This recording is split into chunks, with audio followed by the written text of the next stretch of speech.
Thank you, Mr. Chairman. I want to thank you and the ranking member and the panelists for this important and informative hearing. I'm taken back to my district is in the East Bay of the San Francisco Bay Area, just below Napa, and after reading the books, Thank You for Your Service and The Good Soldier, I went up to the Pathway program in, I would say, 2017.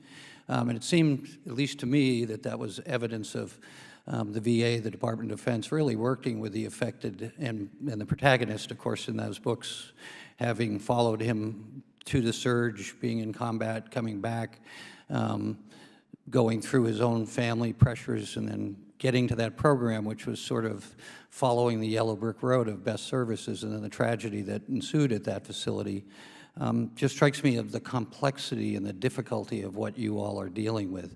And I say this in the context of having a family member take his life. It was 30 years ago, my dad took his life.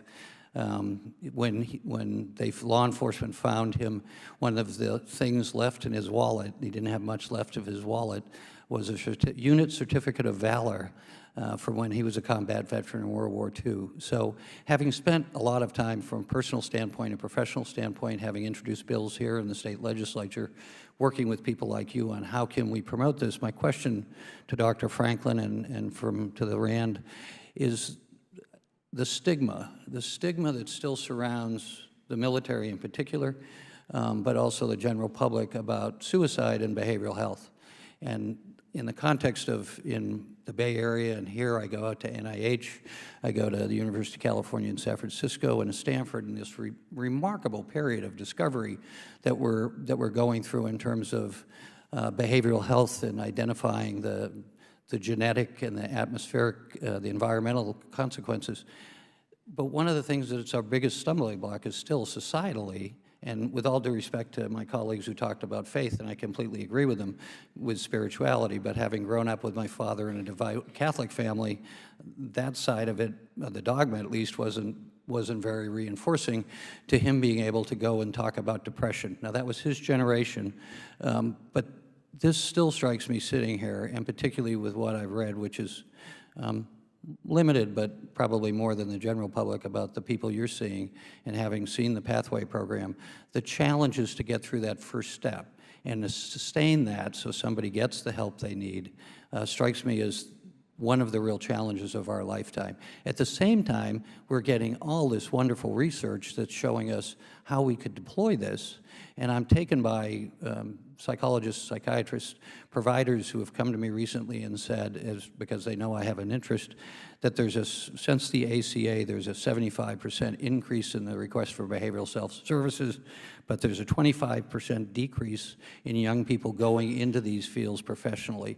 So it strikes me, and you really have an opportunity, I think, because of the general public being sympathetic and respectful of the work you do and the clients you see, is to not just benefit them, but significantly move forward to deploying really valuable resources that can save lives and get people to have wonderful and fruitful lives, personally and professionally. So Dr. Franklin, and then maybe whatever you could add.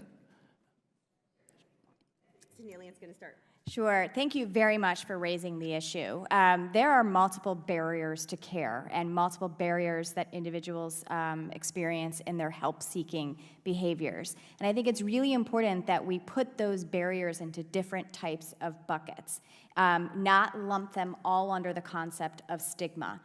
We know from work that we've done, and I've studied barriers to care and mental health for several years, decades now, that there are concerns around the capacity of being able to actually find appropriate sources of mental health treatment. So we have to address the capacity issue if we were actually going to overcome barriers.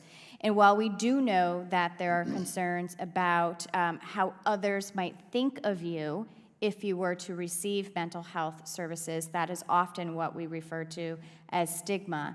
The higher concerns among veterans and service members is the potential for negative career repercussions that they could experience as a result of that care seeking. It was mentioned in the opening remarks, the potential impact on their security clearance and the potential impact that their leader will treat them different, that they may not be promoted.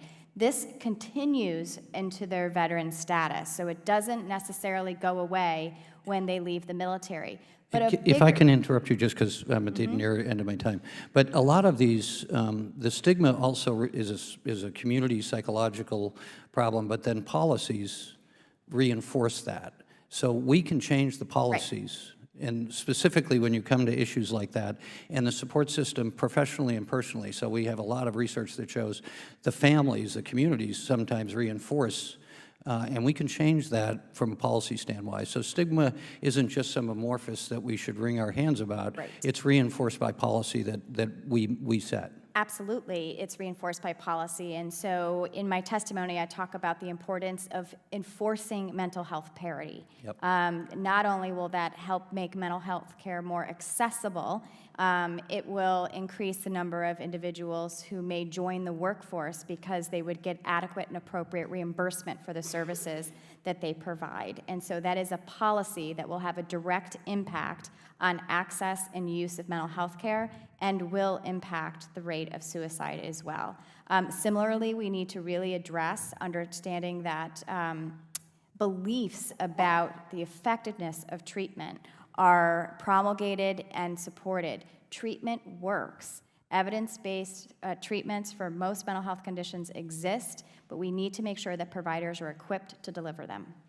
Thank you.